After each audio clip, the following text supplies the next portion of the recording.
I'm gonna wait until more people get in. So, for a few seconds, I'm just gonna like fold my socks. Because I don't want to have to keep going back over it.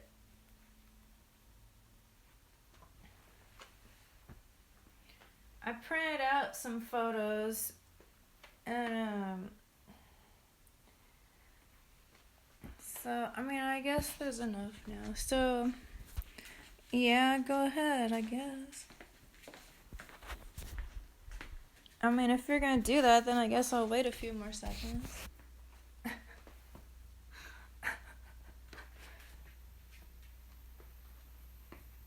Hi.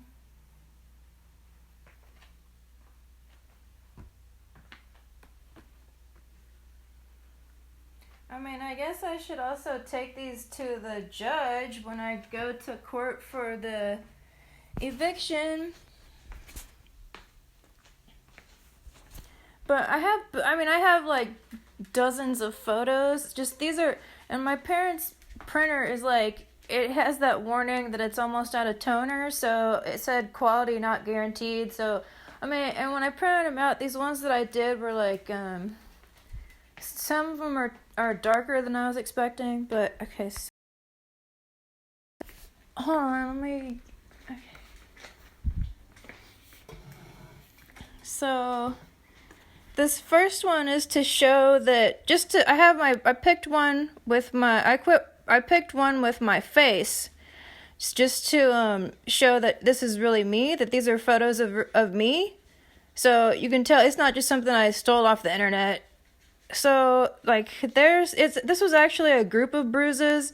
So this is so dark you can see it a lot better on my phone, but like this, there's this one and then there's one right here, and then there were also some smaller ones like down around here. And that's me, obviously. And then here's more of a close up. So I mean they did get completely black. Like you can kind of see the smaller ones around here, and there's something right here, and there's that one, and when I first showed my mom, like I showed my mom not these pictures, but like my actual flesh, and she accused me of well, this is the problem with the cops is that they come over and they actually another time when my parents were starving, my parents starved me to the point that I lost 15 pounds. So when I had already been betrayed so much by the cops, I didn't even bother going to cops over that. Instead, I contacted a law firm because I thought maybe they could help me. And instead of helping me, the law firm also betrayed me, and they forwarded my email straight to the cops. So the cops came over, who I was trying to avoid the cops for the time being, and then the cops, what they said to me was, now we've met your parents, they're perfectly reasonable people, and they asked me if I wanted a ride to the psyche ER, okay? And then it was when this happened, it was actually our next door neighbors who called the cops on my dad for me. And he also, after he did this, he locked me out in the cold, and I had to jump around, dance around like a monkey to try to stay warm enough so that I wouldn't get like frostbite, because it was really cold weather and I was out there in nothing but a sweatsuit and some socks and house slippers. So, but when I showed my mom like my flesh back when this happened, she accused me of painting it on. She was like, "Oh, you painted those on." And like, back when I was in like middle school, like, many years ago, I had this friend who had a really physically abusive mother, and like I witnessed her mom like yank her around by this chain necklace she had on her neck. And so one time this girl came to school with a black eye, and I told my mom about it. And my mom was like, "Oh, she painted that on. That's just eyeshadow." See, my mom is just like, people who come on here and say, "You play the victim." My mom is the same kind of person who will say that. So it's not like I'm also getting that kind of treatment at home. You got to remember, people on here, okay? Like, I also get that kind of like victim blaming stuff at home from my own mother. So even though she knows that my dad gets violent, because like within the past few years, sometime he got so violent with her that she had to jump out of her bedroom window to get away from him, and she had to ask her, I think it's her niece, She had to text her niece to call the cops on him. I don't know why she didn't just call him herself. And then, there was one time years ago when I saw him get my mom down on the floor on her back and choke her. And my mom was yelling for me to save her life, but I didn't, because I didn't want him to turn and start choking me instead. So I'll just go back like this just to show you again, like this is a photo with my face in it, just so you know that I didn't just steal this photo off the internet, like it really is me. And I have dozens more photos of this, the whole progression of these bruises, because when I first got them, they didn't darken up like this until like days later. So I took photos of the whole progression of it when, like the first day when I had them, and then when it was just kind of like a red spot, and then like so eventually turned black. So, and then like this is more of a close-up one, but you can see it a lot better on my phone, but because of this printout, like the printer is almost out of toner, so like it's just more red than anything. Like my skin isn't actually that red, but this really only shows like this right here is what this is in this photo. Like this is just and when my mom accused me of painting this on to my skin, I showed her, I said, no, look up close. And I showed her these details. Look at all these little, it looks like chicken skin. You know what I mean? Look at all those little details. I said, do you know how many hours that would take for me to paint this on to I don't even own makeup anymore. What would I use to paint it on my skin with? And look at all these little details, I mean, a real makeup artist could absolutely do this and make it look totally real, but I'm not one of those people. I don't even own any makeup. And do you think I would really, look at all these, do you know how much, oh my God, how much work that would be to make all those little details, to make them so perfect? I mean, this is not just like, yeah, sure, in this photo, it just looks like, oh, you took some dark eyeshadow and just smudged it with your finger. But when you look at the close-up, you can tell that it's a real bruise. And my mom was seeing this in real life. She was not just seeing these photos. She was seeing the actual flesh of this with all this detail. And she still accused me of painting it on. When she herself knows how violent he is. And so, like, same people who tied me to my closet doorknobs and left me there until, my mom did that. My dad did this, but my mom tied me to my closet doorknobs and left me there until my dad came home from work to untie me. My mom is the one who, threw me into my bathroom mirror. I'm lucky it didn't shatter. She threw me down the steps. She yanked me around by my ponytail twice. She spit on me twice. My parents, I can't even tell you, I lost count of how many times they gave me death threats, and justified it, said that if they were to kill me, they would get away with it legally because it would be justifiable homicide or a crime of passion, and they wouldn't even do any jail time for it. And my dad was a lawyer back then, but this just happened last year. This stuff like tying me up and stuff, that was like years ago, but these bruises just happened last year. So and now they're taking me to court to evict me. Isn't it pretty clear about, last year, but then this year, you've seen what I've been through this year I have probably hundreds of hours of video, right? Maybe, I don't know. I would say it feels like I spent hundreds of hours on here. The whole time, the time when I was on the street was obviously not that long. I would say probably dozens of hours of video of me being out on the street. That's the kind of stuff that I've had to deal with this year.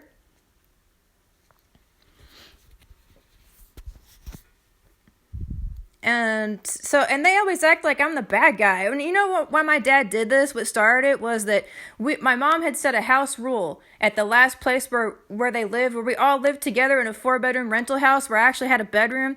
So my mom had set a house rule: no more smoking in the sunroom, which was this kind of like kind of a screened-in back porch off the back of the house. And because the problem was, whenever my dad would just sit up there and smoke his brains out, and then whenever he would come inside, it would let all of his secondhand smoke right into the kitchen. And then my room was across from the kitchen. So So all that secondhand smoke would come right into my room, and it'd be in the kitchen when I would go to make my food and everything. So my dad, of course, disobeyed this rule, and he kept smoking in the sunroom. So one time I went out there to confront him about it, and I was screaming at the top of my lungs, telling him to put the cigarette out, and all he would do was just light one cigarette after another and smoke them right in front of me. And he would, like, just stare at me and blow the smoke at me and say, "Fuck you." And, he would just stare at me and intentionally blow the smoke towards me just to try to be more provocative. And then, by the time he was about to light, his third or fourth cigarette, I reached over and I tried to yank it out of his mouth before he had a chance to actually light it. And then he leaned back, so I missed. And then I knew he was going to come at me and try to hurt me. So I thought, well, if he's going to hurt me, I want to be sure to have witnesses. And I figured I had probably been screaming so loud that hopefully the next door neighbors were watching.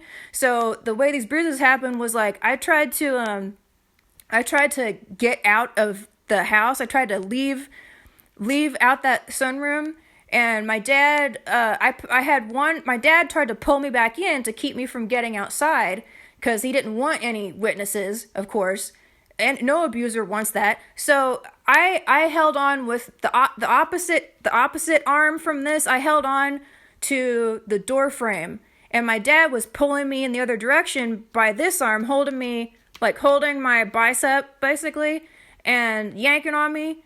And, I also got some injuries to the hand that was hanging on to the door frame. But, I didn't print them out. I don't even know if they would show up with such a bad, low toner situation. But, and so, my dad was basically, trying to tear my body in half because I was trying to hold on. I didn't want him to pull me back in the house because I didn't want him to have cover to be able to, hurt me and nobody be able to see it.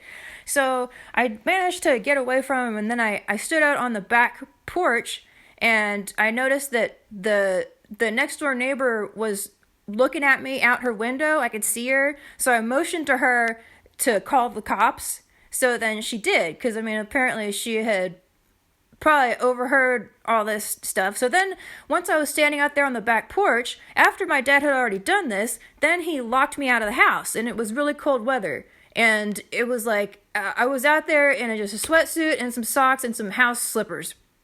So I had to start moving around, jumping around, dancing around like a monkey, just to try to keep to raise my body temperature so that I wouldn't get hurt, get frostbite or something, or get hypothermia, because I didn't know how long I was going to be out there, and I couldn't get out. My first thought was, okay, I'm gonna leave our backyard, and I'm gonna run over to the next door neighbor, and I'm gonna ask him to take me into their house so I could be warm until the cops come.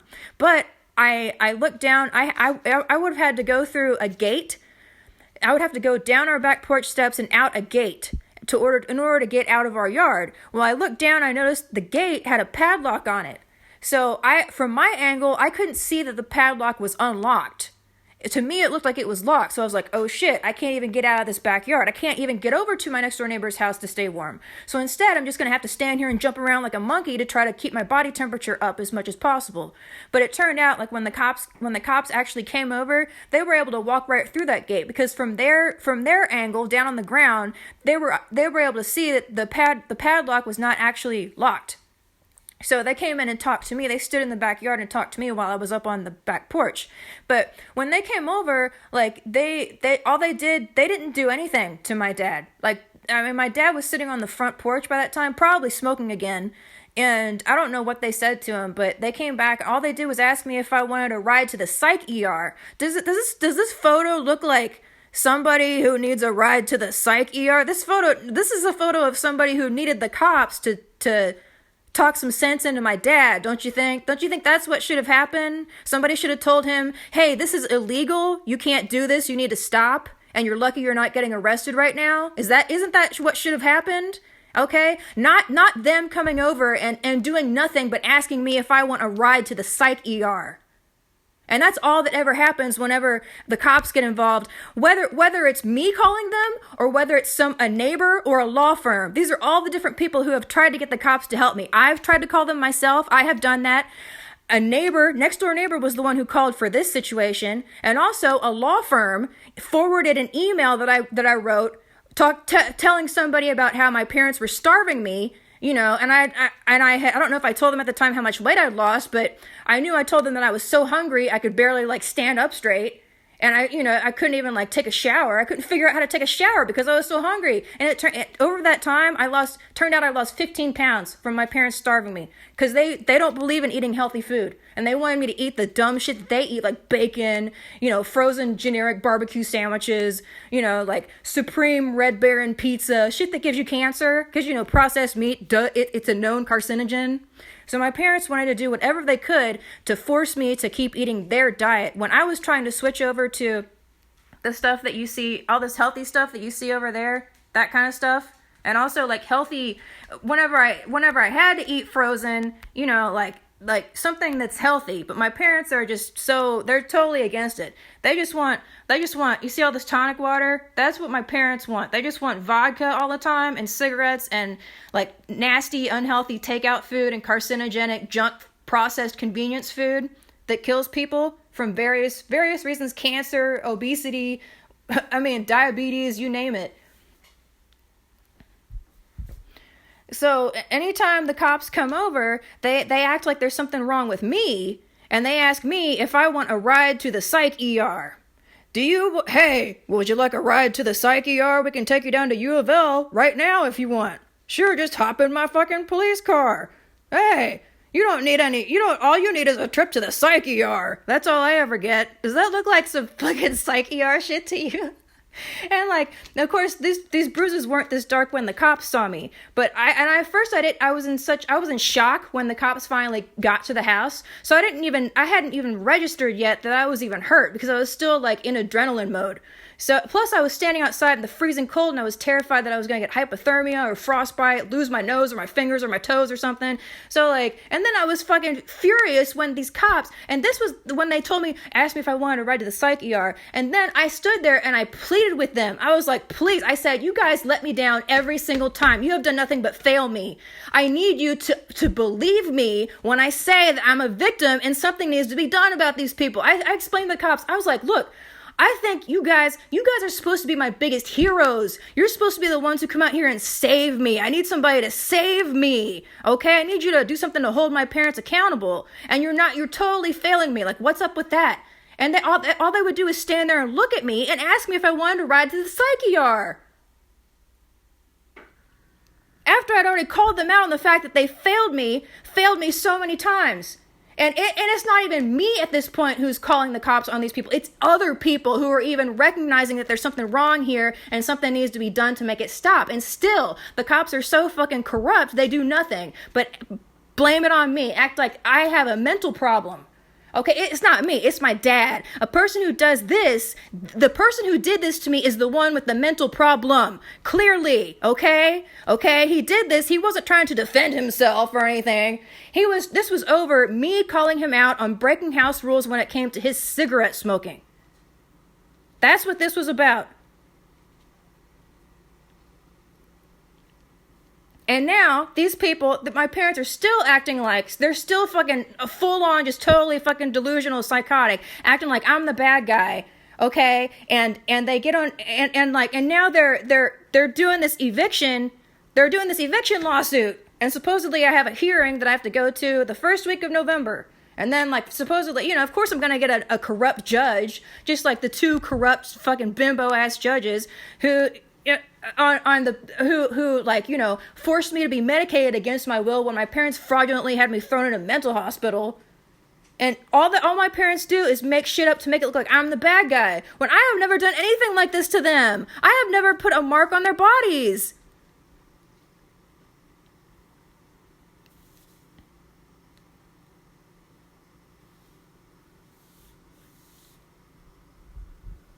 And it's like, I'm scared to even, to even contact a lawyer too, because there's so many people that I could sue. For one thing, the mental hospital needs to be sued because they've totally, absolutely, religiously discriminated against me. The judge even needs to be sued. Okay, it's for sure that first judge that I saw, okay? But maybe even the second judge, for sure that first one, and the entire hospital needs to be sued. Because there are so many things that they did wrong that were just patently illegal. Religious discrimination, sexual harassment. So, and And then also, I have reasons to sue my parents too. After all this dumb shit that they've done to me, you know what I mean? So,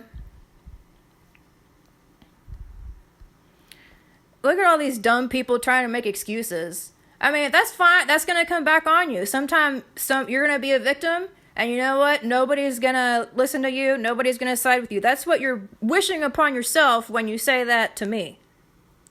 So good luck with the rest of your life. It's not going to go very well. And this kind of thing is what I needed to finish saying was that the cops, this hadn't darkened to this point when the cops, like that day, of course he had just given me these bruises. You know how bruises work. They don't immediately get this dark. It takes days for it to get this dark.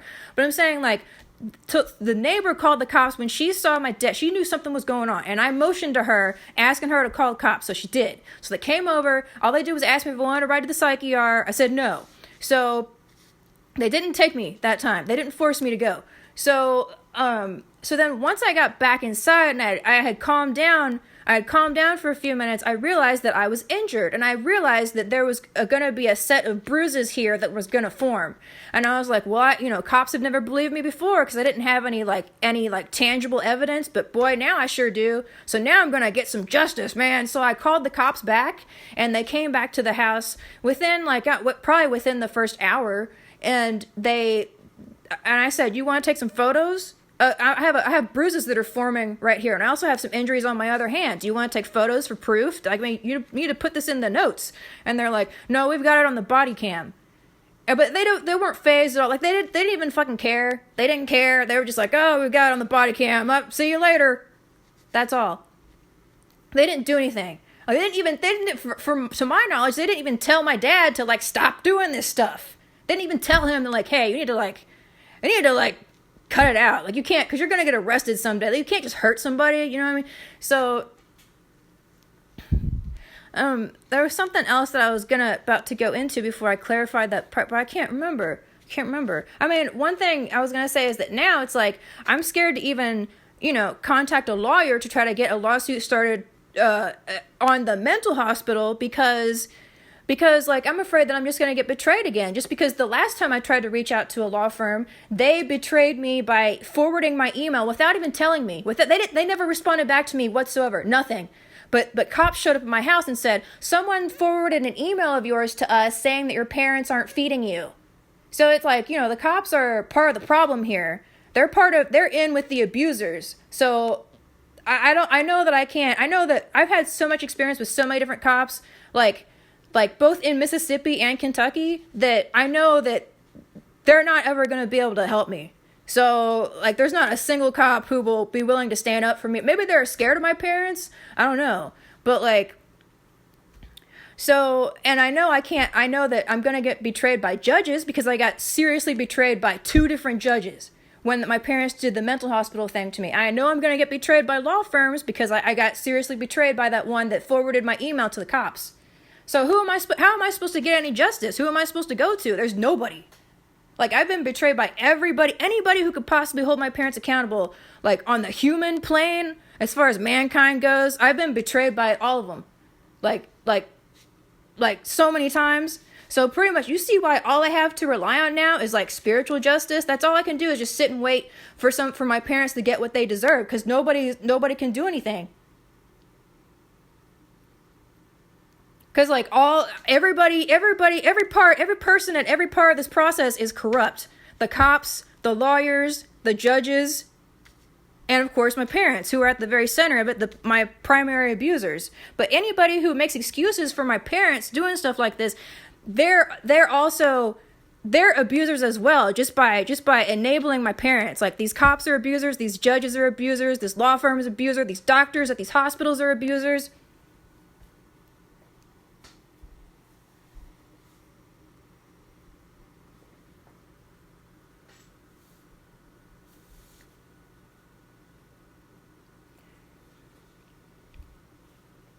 I mean, like, why should I be the one who doesn't have a roof over my head when, like, these people, you see, like, this, and I mean, like, the other stuff that my mom did, like, like, my dad, this is not the first time that my dad did something physical to me. Like, just off the top of my head, when we lived in Mississippi years ago, like he one time, I don't know if he was drunk or not, but one time he raced up the steps and he said, "Am I gonna have to spank you like a little girl?" Because I was protesting my parents' abuse verbally, and he said, "Am I gonna have to spank you like a little girl?" And he put me down on all fours on the floor, and then he spanked me. And it was disgusting to me because by that time I was like in my mid to late 20s. So by that time, like, you know, I'd had this boyfriend years ago who jokingly sort of like very lightly spanked me just as kind of like a sexual joke. I was not one of those fetishists who like wants to go and get spanked or something. But I mean, I was old enough. I had already had somebody, a man spank me, just, you know, very just kidding, jokingly, my boyfriend, just like one time, just, you know. So it's like I'd already experienced spanking in kind of like a sexual context. So can you imagine how disgusting it was for me then, years after that, when I was even older, to have my dad put me on all fours on the floor and spank me? Like, because by that time I was old enough, it was like a kind of it had a sexual connotation to it, you know, like when somebody touches me like that. And my mom watched him do it, and she was like, "Oh, David." That's all she did. That's all she did. She wasn't like, "Hey, motherfucker, stop that right now. I'm going to crack your skull open with this fucking frying pan." She didn't do anything like that. All she did was just, look, not even a slap on the wrist. "Oh, David." I think she might have said something like, "You're drunk." But I mean, that's no excuse. And like I already said, I mean, I'll say it again. Like my mom tied me to my closet doorknobs and left me there for like an hour or so until my dad got home from work and untied me. And during that time, I started crying, not because I felt sorry for myself, but because of how ridiculous the situation was. Like it was so ridiculous that all I could do was fucking cry because it's like this is not even real. Do you know what I mean? It's who on medication. No, I don't take any medication because I'm the sane one. So the person who does this to you is the one who needs to be medicated. That was my dad. You can put my parents on some medication. This was only last year. So I started crying while my mom had me tied up to my closet doorknobs, and like we had 4 dogs at the time. And the dogs were like, maybe not all 4 of them, at least 2 of them were sitting across from me when I was like tied up. And the dogs came over and they licked my tears off of my cheeks because I couldn't wipe them off because my hands were tied. Like my wrists were tied up against these doorknobs. So they came off and they licked my tears off of my face for me. I mean, I wasn't scared of dogs back then. I would be freaking out if I was tied up and a dog came over and did that to me now. I would not be happy about it. But back then it was kind of comforting, you know. It's like, well, it was like, man, it's like the dogs even realize how ridiculous this is. The dogs are even on my side. Like the animals are on my side. Do you know what I mean? And like all these humans are making excuses for the abusers, but the dogs, these animals can see the truth.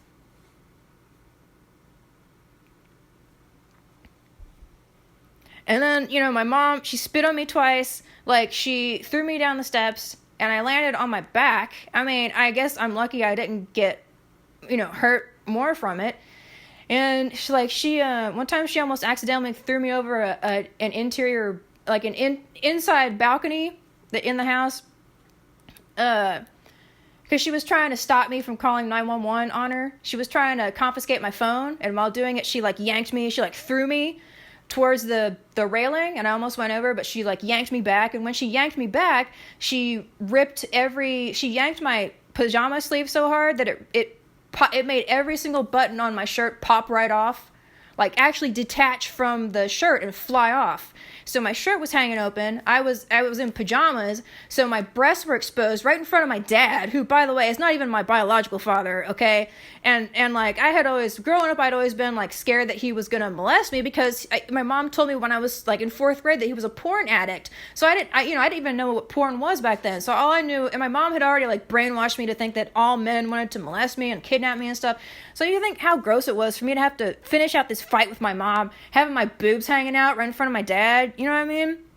And that was back when I was like in my like mid to late 20s, but this was just last year when I'm 37 now. So this was much more recent, but like, and then during that same fight where like, okay, she almost threw me over the balcony to get my phone out of my hand so I couldn't call 911 on her. And then by the way, I think that alone is a crime. When you try to get in the way of somebody calling emergency services, I'm pretty sure that alone is illegal. I don't know technically what it's called, but like, so she was trying to like wrestle my cell phone out of my hand before the call could go through.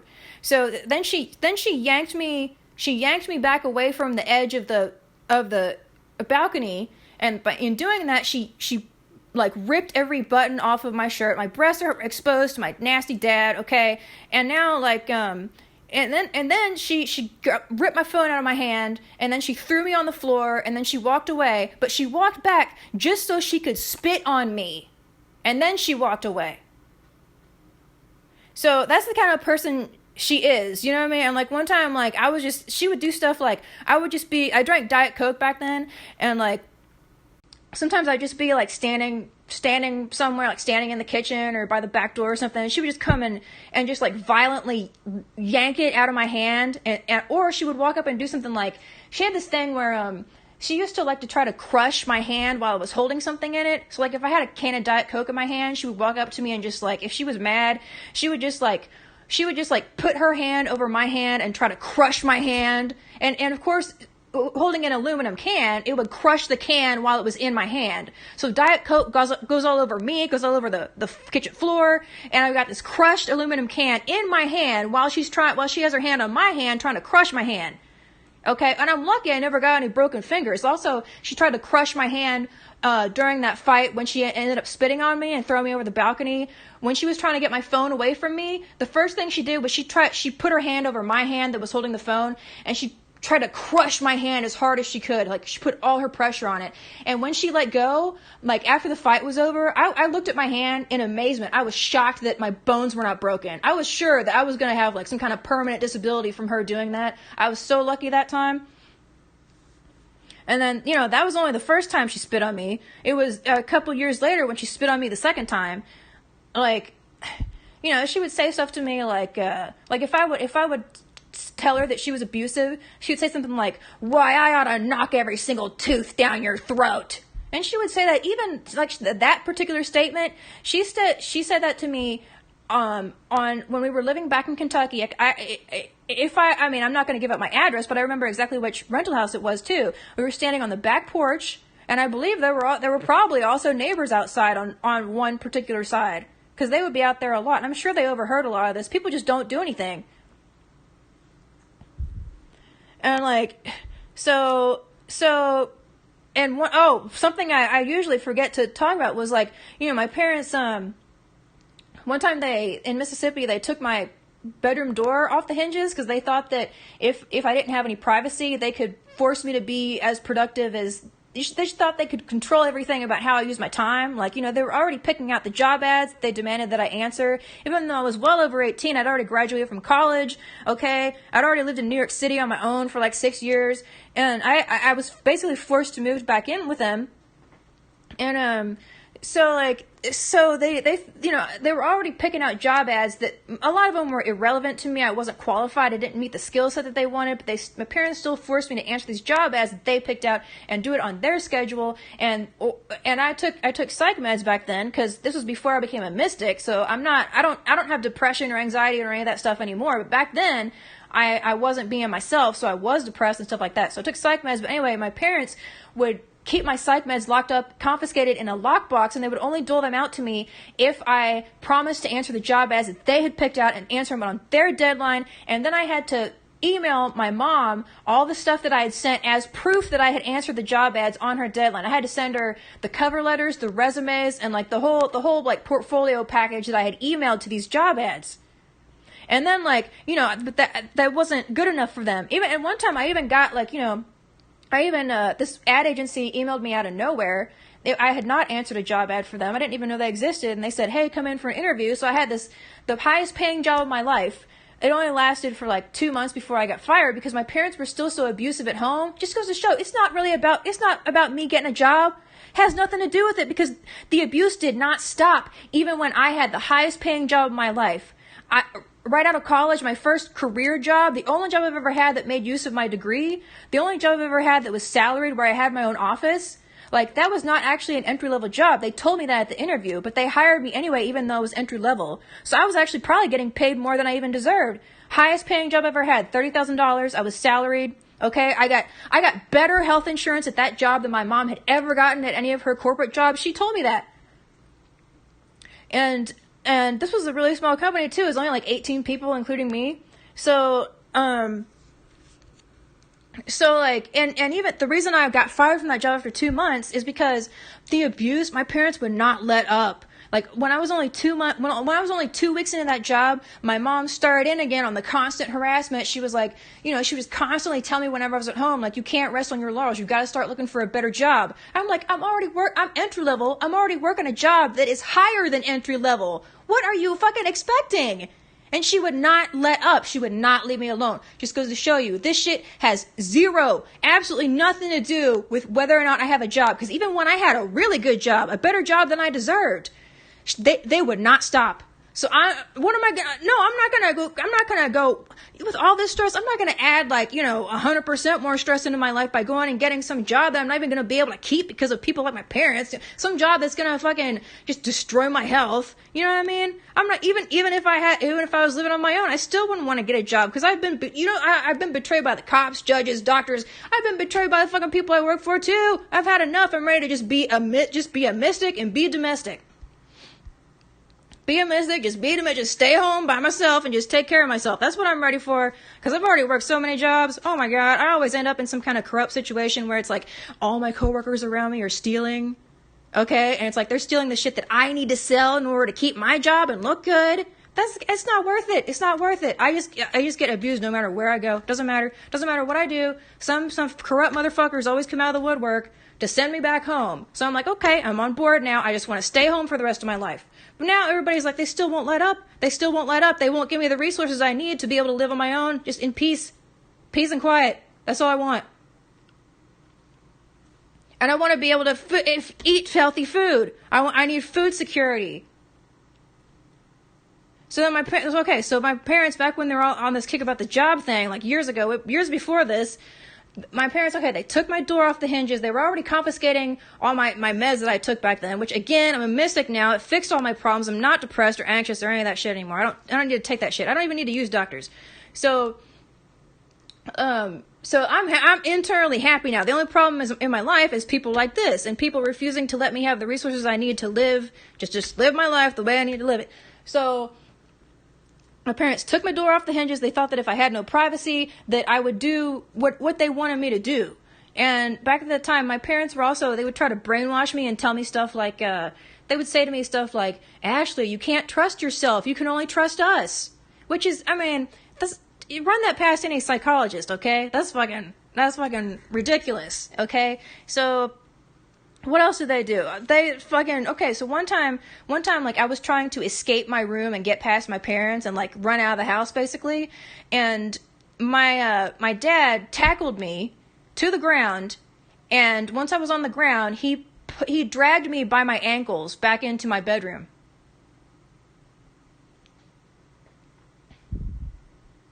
So that's the kind of stuff that, and I was on here earlier today talking about how, my parents did other illegal shit. They used to grow marijuana in the laundry room for my brother, who was a big pothead at the time. And my dad was a lawyer back then. He was the one who would tell me that he had the legal right to kill me as long as I was under his roof. And I ran that past another lawyer one time, and he said, does your dad still have a license to practice law? Meaning, like, because if he does, he needs to get it taken away. Because this guy is unethical, he's corrupt. Like, he doesn't know what he's talking about. My mom yanked me around by my ponytail twice. She threw me into my bathroom mirror. And then once she had, like, slammed me into it, she came up behind me and, like, pressed on my face to like ground my face deeper into my mirror, up further against it. And while she was standing behind me like that, she like whispered something, not a whisper, she like more like uttered. She uttered something threatening. I can't remember. But it's like something you would see out of a movie. It's like my parents think that they're living in a movie or something where they can just get away with all this stuff.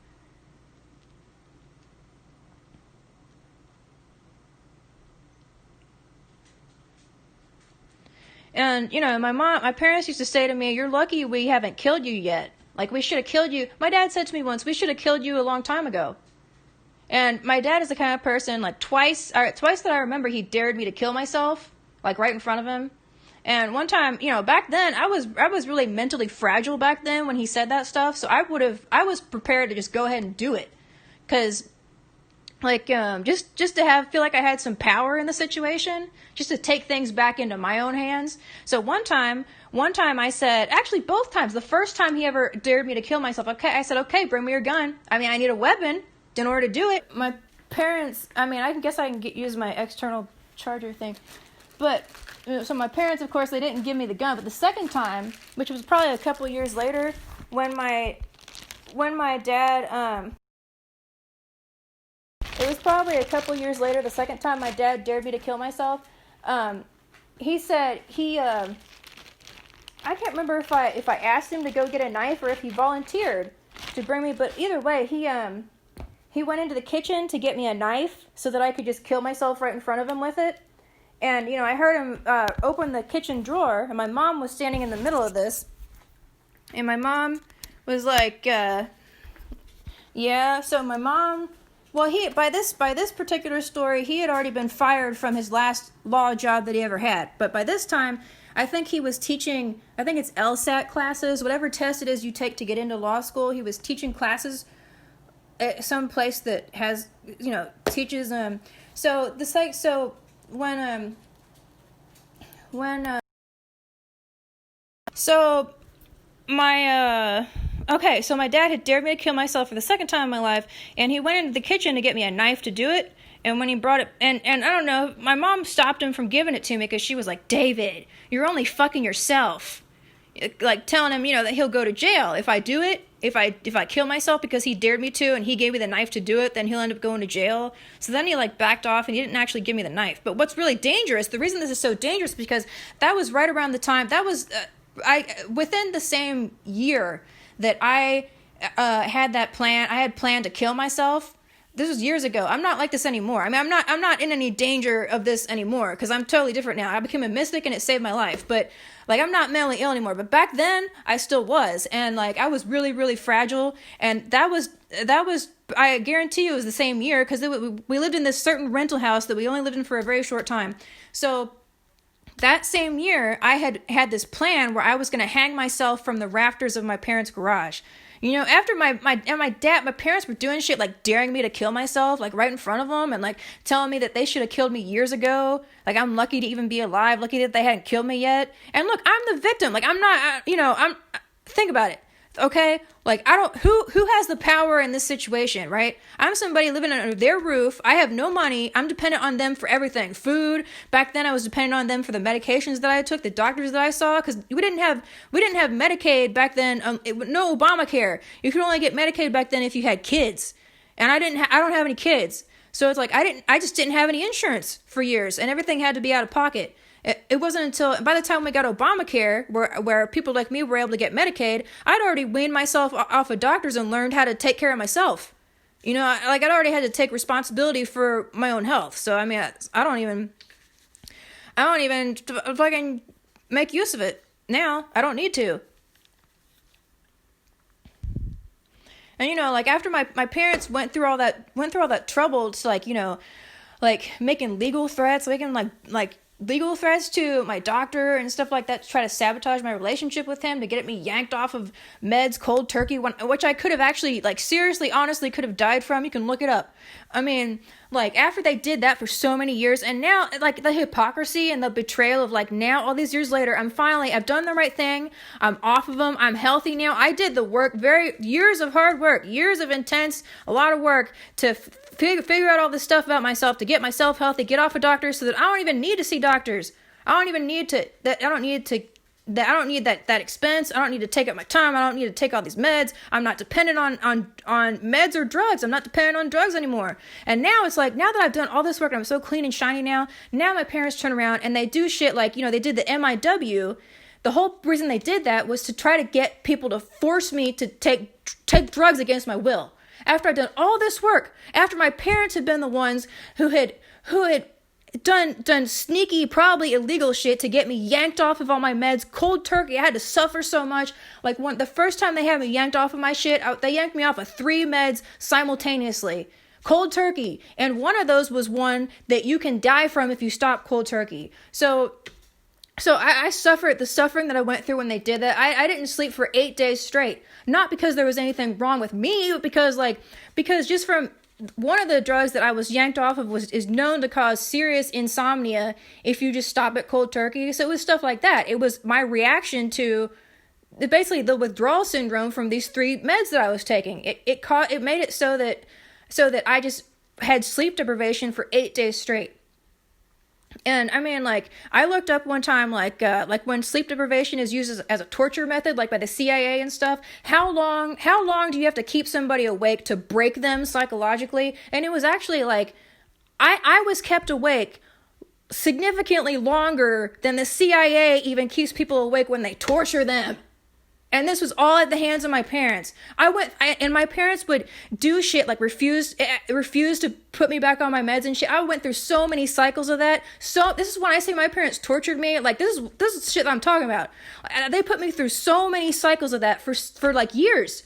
And finally, I was like, but eventually by the time Obamacare came around and everybody got Medicaid, I was like, fuck it, I've had enough of this. By that time, I had already like taken responsibility. I'm like, this is not the way to go, you know what I mean? Like, so I weaned myself off of everything, and like, I started learning, I did all this work to learn about myself, learn who I am. I learned MBTI, I learned astrology, I learned about health, I learned about exercise, diet, supplements, and now it's like, I fixed myself from all that stuff that I used to have to take meds from, and I became a mystic. That was a big, I became just a full-time mystic, and it like that was the thing that led to me making all these great changes, like quitting smoking. I don't even socially drink anymore, not one drop of alcohol ever. Like I don't I became a vegetarian and then a vegan. Okay, so then then like I got distracted by the person making a stupid comment that they should probably be killed over. I mean, hopefully they just run across like a big gang of people who they look at them in the wrong way, and then the gang just ends their life. But, what was I saying? It got me off track. What was I saying? I've got to get back to it. Oh yeah, the betrayal of like, okay, so my parents put me through all that shit with the meds and everything, and then I fixed myself, and now my parents are taking the complete opposite angle. They're abusing the legal system to try to get people to force me to take meds. When it's not even something that I believe in now, and now I've been changed so much by being a mystic, my body is too physically sensitive. I can't handle that heavy duty shit anymore. Can't do it. You see how like, it's just like year after year, my life is just this constant torture from my parents, and then when so I went to the homeless system, lived there for 4 years to get away from my parents. And for 2 of those years, I cut off all contact with my family. Like those 2 years were like emotionally, those were the best years of my life. Even though I was living in total poverty, I had no income, I had run out of my savings, and I had to like wear donated clothes, use donated maxi pads. Like I only had like less than $200 a month food stamps to buy food with. Of course, that didn't cover my hygiene products. I had to use donated hygiene products. So, and of course, I didn't have any money to do anything else. Like talking like no entertainment whatsoever. No, I couldn't pay for it. I had to just use the building's office Wi-Fi to like watch YouTube because it was free. That's all I had. So couldn't go out to do, couldn't go out to you can't even go out to like, go get something off the dollar menu at McDonald's or something. None of that. So like, but then see, like, so I did the right thing, right? I did the work to get myself out of there. And then I stayed there for as long as I could. But then so then this fat bully manager starts up, And then, eventually I had to leave just to get away from her bullying. Like, she was so bad. Like, it wasn't just me. This was the consensus of everybody in the fucking building. Like, another tenant called the cops on this lady over her bullying. So, and other people were talking about, doing lawsuits against her and stuff. Because she was, she was breaking all these, health department codes and stuff. So, and everybody also thought that she was stealing, from the budget for this place. So... And she made it so that we didn't have any toilet paper or paper towels or cleaning supplies. So then I got rid of all my stuff. And it took me a long time to get rid of all my stuff while I was living at the homeless place.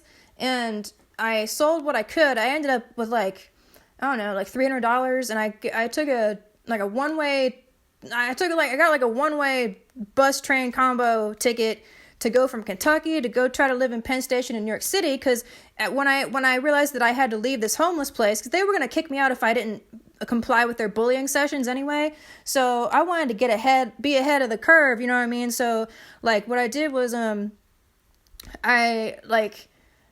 took this little bit of cash I had, I bought a one-way ticket, and, because I had lived in New York City when I went to college, so I actually knew, back then I knew New York City better than I knew Louisville, the place where I was living in the homeless system, even though I had spent my childhood here. But the thing was, New York City was the only place where I cared about it enough to learn about the streets and the neighborhoods and stuff like that. That's why I knew more about it than my own hometown. So, and I got out of the house constantly. Back when I was living in New York City, I was a totally different person. I was just all over the place, going out to clubs, having to run around town for projects for school and stuff like that. Whereas in Louisville, I'd only been here as a child, and I was my parents always kept me under kidnap watch, so I couldn't leave the house really unless I was accompanied by an adult. I didn't run around with friends, so that's why I don't know my way around. And then when we finally moved back here, by that time I was mostly just staying in the house, but when we moved back here, I was so ashamed of myself and just because all the abuse I'd been through with my parents. But eventually, once I was in the homeless system, it's that sort of flowered into me, just becoming a nice stay-at-home mystic. I'm happily a recluse now. For me, it's a healthy thing, because I've accepted my own introversion now. I wouldn't want to be somebody who gets around town all the time anymore. That's something that I outgrew. But anyway, so I went to New York City to try to live in a train station, and this was in December too. It was cold, so. Because I knew that was the only place I could think of in a crisis where I knew from memory that I could stay warm for the winter, and I knew that there were food places down in there. So I went there, and it didn't work out. I could only make it for a couple days because I ran into a bunch of sexual predators. So I knew it wasn't going to work. I got taken in by a rich guy, but who had a famous movie star client. But he just wanted to have sex with me, and then he kicked me out so he could go to a Christmas party. So last year. So then I didn't have anywhere to go really, but back to my family. So then I've been back with them for 3 years. So I have done a lot. I have done a lot to, get myself out. I've exhausted all the traditional options, going out and getting into a homeless place that's just for women, I've already done all that. I've already been on all the government assistance and everything. It's not, for one thing, I'm not eligible for that stuff anymore anyway, because I don't work. You can't even get food stamps here anymore unless you work or volunteer 20 hours a week, and it has to be something that's documentable. Something that, meets the requirements for what the government considers to be actual work or volunteering. So they don't consider being a mystic, that doesn't cut it for them. They don't really leave any room for, they don't make any exceptions for religious stuff. So, but they do make exceptions to that work rule, if you're caring for minors, or even, I guess you could even be caring for an old person. If you're caring for some kind of dependent, then you don't have to meet the work rules. So basically, if you're a mother or a caretaker or something, or if you're on disability, but I'm neither of those things. But my lifestyle is similar to a mother's in just the fact that I'm domestic. I'm a housewife. I'm just a spiritual housewife because I'm married to a spiritual entity, which is totally fine and normal given that I'm a mystic. But it's somebody like me, I'm such a tiny minority that I completely fall through the cracks when it comes to these bureaucratic programs. Because they're not designed for people like me. They're designed for people who are in the majority of your homeless poor people.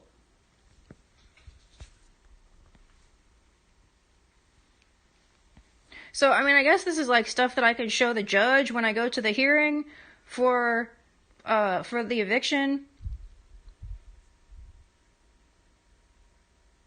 And then also, if my parents try to pull the angle of like, oh, well, she's married to Satan. If they say, if they try to sway the judge to like side against me just purely based on, oh, well, did you hear that she's married to Satan? I'm going to have to call it out right there. Like, hey, no, this is religious discrimination. And I know for sure that it's illegal. You can't discriminate when it comes to housing. You can't discriminate based on religion. Like, if you're sharing a housing space with somebody, you're only allowed to discriminate based on sex. Because for obvious reasons, like if you have to share a bathroom with them or something, that could get pretty awkward if you're, like you're mixing male and female, it could be dangerous. It could become like a sexually dangerous situation. That's totally understandable. But you can't just like evict someone just because, oh, you found out they're a Muslim, or oh, they became married to Satan and you don't like you don't like that now. You don't like them now. You can't do that. So, this is from last year. So, I mean, I'm going to have to stand up and say, even if the judge wants to side with them, because, the judge is probably going to be Christian and not understand what I mean when I say I'm married to Satan. I'm not a Satanist. Like, I don't have anything against, to me, Satan includes all spiritual entities. It's totally inclusive. Satan is Jesus, Christian God, Allah, Buddha, fucking Krishna, Shiva, Kali, whoever, everybody. Name any angel, demon, God form, any, your grandma's ghost, I don't care. That's all Satan to me. So, what else was I going to say? There's something else, can't remember. I needed to eat my lunch. I'm 20 minutes late. I called, my next door neighbor called the cops, and they came out, and all they did was ask me if I wanted to ride to the psych ER. They didn't tell my dad, like, hey, you need to not do this because you're lucky you're not getting arrested right now. They didn't tell him, I mean, I don't know what they said to him. I don't know what they said because he was on the opposite end of the house, but I'm saying, like, they didn't tell me that they had told him to like keep it down or anything. All they did was come back and act like I was crazy.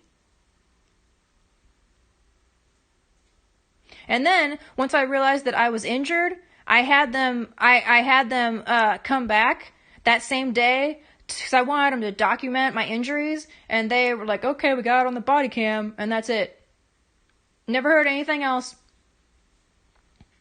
Oh, you know what? When they were doing the body cam thing, I said to them, like, I need you to like say something to my dad. I need you to like give him a talking to let him know that this is illegal so that he will stop doing stuff like this.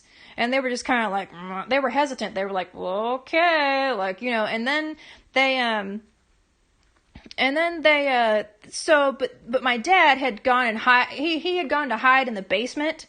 So he had closed a bunch of doors that were in between us. They were in between the room that we were in and the basement to make it hard for the cops to get down there to find him.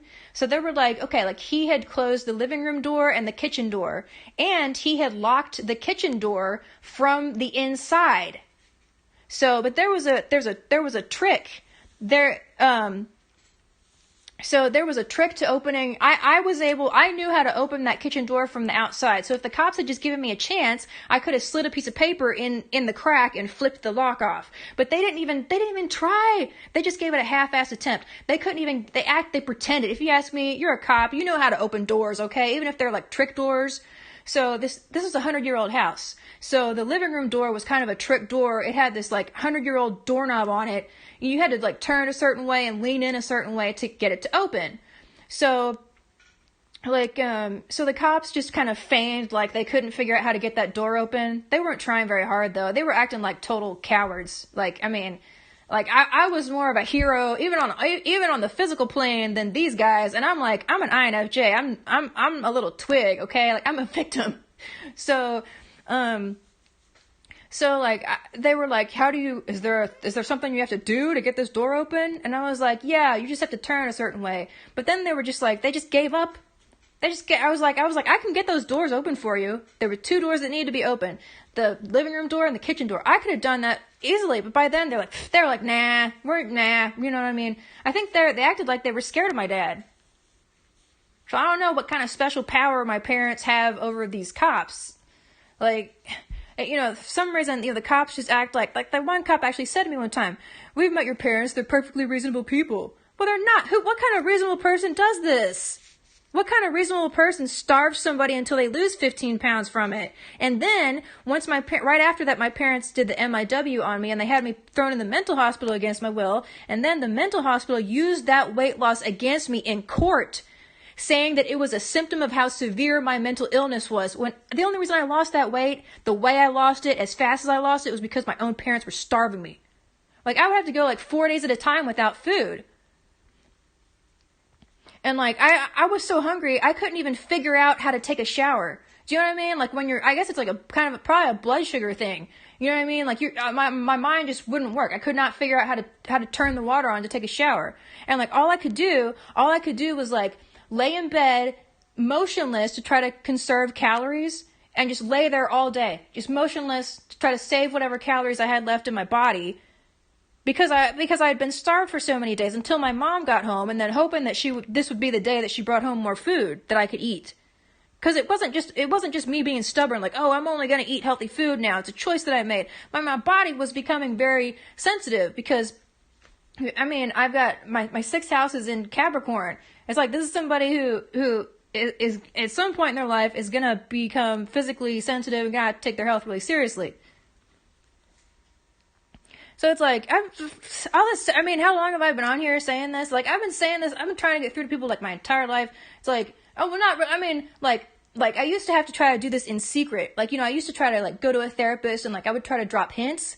I could only talk about it indirectly. I was too afraid to even say the word abuse back then. This is how far I've come. Think about it. I don't know, back say when I was, say 10 years ago, I was too scared to even say the word abuse in a private confidential setting to a therapist. Because my mom, I had to call it the A word. I would say that, but I would be too scared to give any details about the stuff that my parents were actually doing.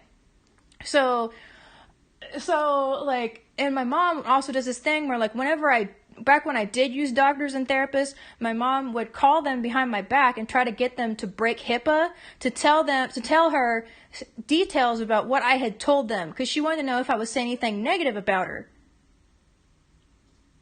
So that's the reason I was afraid to even tell a therapist what was going on at home. Because I knew my mom would be able to talk the therapist into breaking HIPAA and telling her the details, okay? And then I knew that I would get abuse even worse at home once my mom found out about it. And my mom, back then, so my mom back then, what would I have a problem with? I'm obviously the victim. What a dumbass. What was I going to say? Okay, so one time back then, in my mid to late 20s, my mom told me, she printed out this list of schizophrenia symptoms and told me to take them to my doctor and tell him that I had these symptoms when I had never had those symptoms before in my life. She said she told me to tell the doctor that I saw bugs crawling under my skin, and I had never seen bugs crawling under my skin ever. That's never happened to me. She wanted me to go and lie to this doctor and convince this doctor that I have schizophrenia because she had convinced herself that I have schizophrenia. And so many mental health professionals have confirmed that no, I do not have schizophrenia. You see, there's also some kind of and part of this is because she wants me to, she thinks that I can get one thing is she wants to totally discredit me. Because she used to say to me